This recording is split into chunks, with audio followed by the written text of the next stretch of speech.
Hello, I'm Hongbo Kang from Tsinghua University. This talk is about the paper, The Processing in Memory Model. This is a joint work with Phillip, Gibbons, Guy, Blelloch, Laxman, Dhulipala, Yan, Gu, and Charles McGuffey. As computational resources become more efficient and data sizes grow, data movement is fast becoming the dominant cost in computing. Processing in memory as a solution enables compute to be pushed to the memory, thereby saving data movement. Processing in memory is an idea proposed and studied going back to at least 1970. It is only now gaining widespread attention because of the use of new 3D die-stacked memory cubes. In such emerging memory cubes, memory layers are stacked on top of a processing layer in one tightly integrated package, enabling a simple compute core to have low latency, high bandwidth memory access to the entire cube of memory. What model should we use for processing in memory systems? In such system, the main memory is divided into a collection of cores and local memory modules, similar to the traditional distributed memory model. However, there is also a multi-core CPU with a small but fast shared cache, which is similar to the traditional shared memory model. Classic models aren't good choices because we have both shared and distributed components in the processing in memory system. So, in this paper, we define the PIM model, the first model of parallel computation for emerging PIM systems. The most interesting part is that it combines shared memory and distributed memory. On this model, we design and analyze a PIM-friendly skip-list data structure, where nearly all the performance metrics are independent of the number of keys and the query or update skew. Let's start with the PIM model. As in this figure, there are three parts in the PIM model. The CPU side consists of parallel cores and a shared cache of size m words, which is much smaller than the input size n.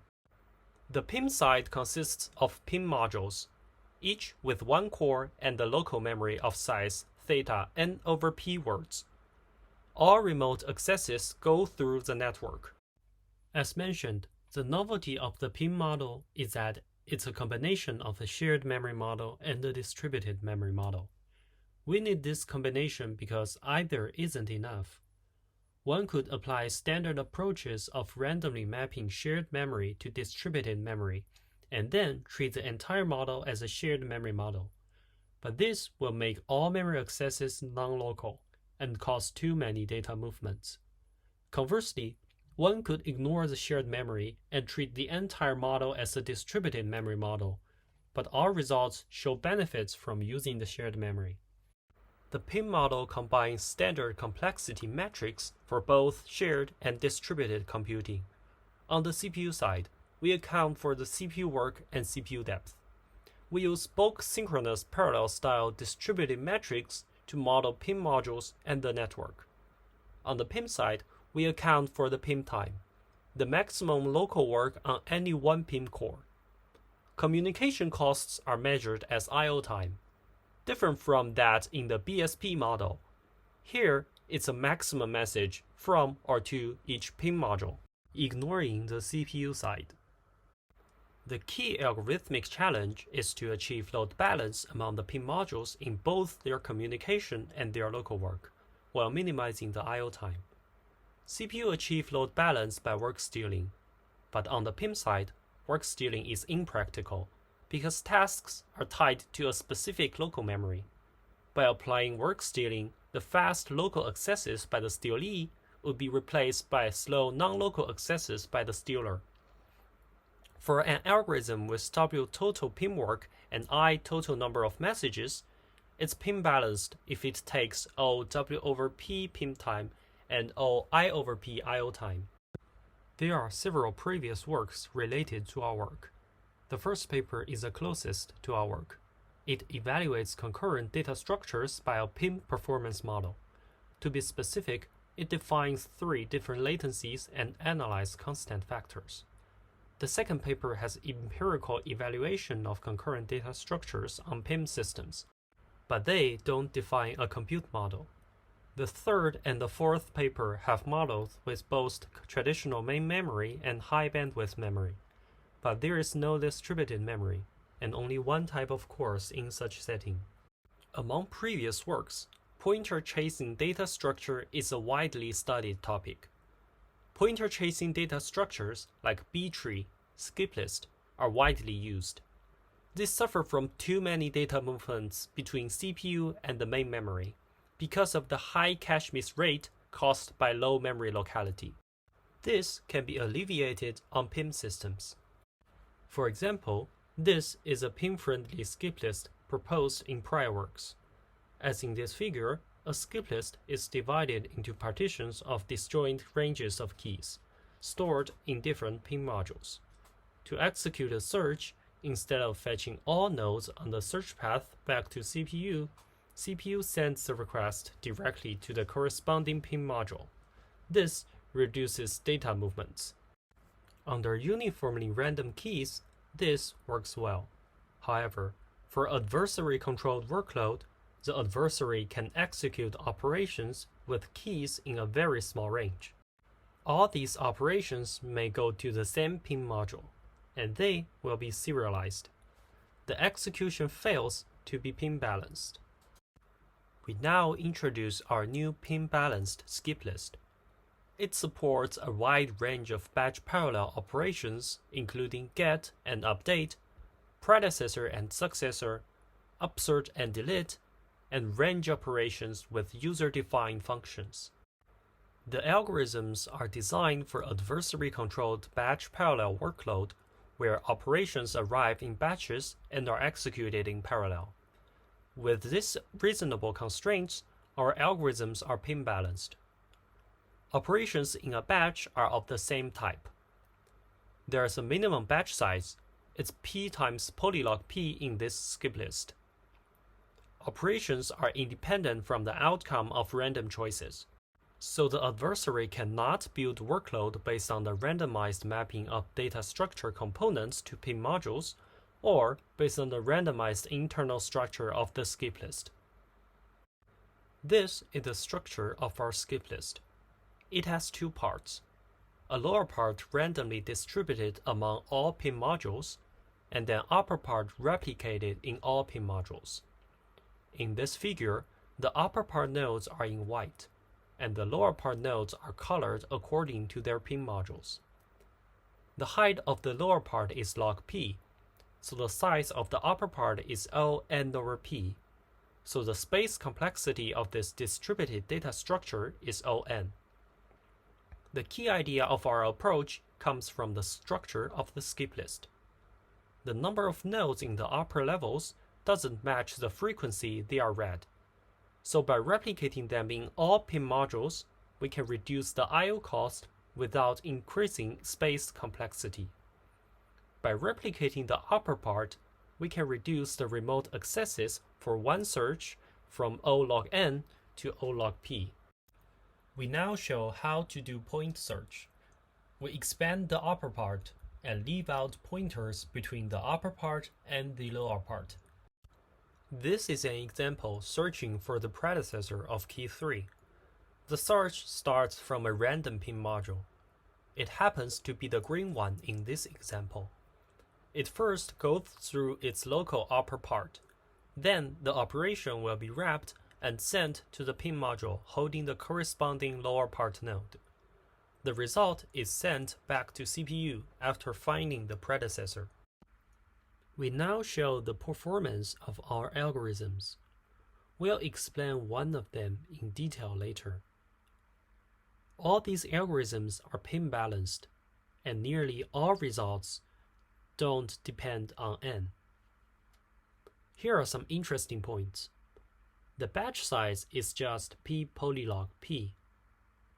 Get, update, delete operations have minimum possible I/O time with the help from the random hash function used to distribute lower part nodes. Although the PIM time for predecessor, successor, and upsert operations depend on n, we reach the minimum total work across CPU and PIM modules. All algorithms have low work with polylock depths on the CPU side. Shared memory size needed is the same as the batch size. As mentioned before, we design our new structure to achieve PIM balance with low data movement. However, even in our new structure, simply executing operations in parallel is not PIM balanced. In this example, we ask for predecessors for key 8, 10, 12, and 14. If we simply run them in parallel, red lower part node will be accessed by all operations. They will be the contention points and cause PIM imbalance. The adversary can also cause PIM imbalance by operations with different results. In this example, red nodes are accessed for more than once. The green 7 with red edging will be accessed by all operations. It's a contention point. These two examples show that the adversary can cause severe contention in lower part nodes. Accesses to these contention points will be serialized, thus cause PIM imbalance. The key idea of our approach is to limit such contention by doing pivot searches. To be specific, first, we sort the operations and generate pivot operations. Then, we execute these pivot operations with constant contention. Finally, we execute all operations with limited contention using hints from stage 2. In this example, we assume 4 PIM modules, so the minimum batch size is 16, and we use this batch size. The algorithm starts with a batch of predecessor operations with unsorted keys in the CPU side. We first sort the predecessor batch, and then we pick pivot operations. The operations with the smallest and largest keys are selected. Also, 1 in-log P operations are selected as pivot operations. In stage 2, we execute pivot operations with only constant concurrent accesses to any node. Stage 2 is executed in multiple rounds in a divide and conquer style. In round 0, we find predecessor for K1 and K16 in parallel, and all lower part nodes in their search paths are sent back to CPU as record. In round 1, we find predecessor for K9. We check if the search paths to K1 and K16 share any lower part node. Here, they don't. So we execute K9 starting from the root. In round 2, we find predecessor for K5 and K13. Note that the search paths for K1 and K9 share some nodes in the lower part. So K5 starts directly from the last common nodes of these two search paths instead of the root. In round 3, we find predecessor for the remaining pivots. Their start points are marked in this figure. In each round in stage 2, any lower part node is accessed for constant times. To be specific, any lower part node is accessed for at most 3 times. Take this red node as example.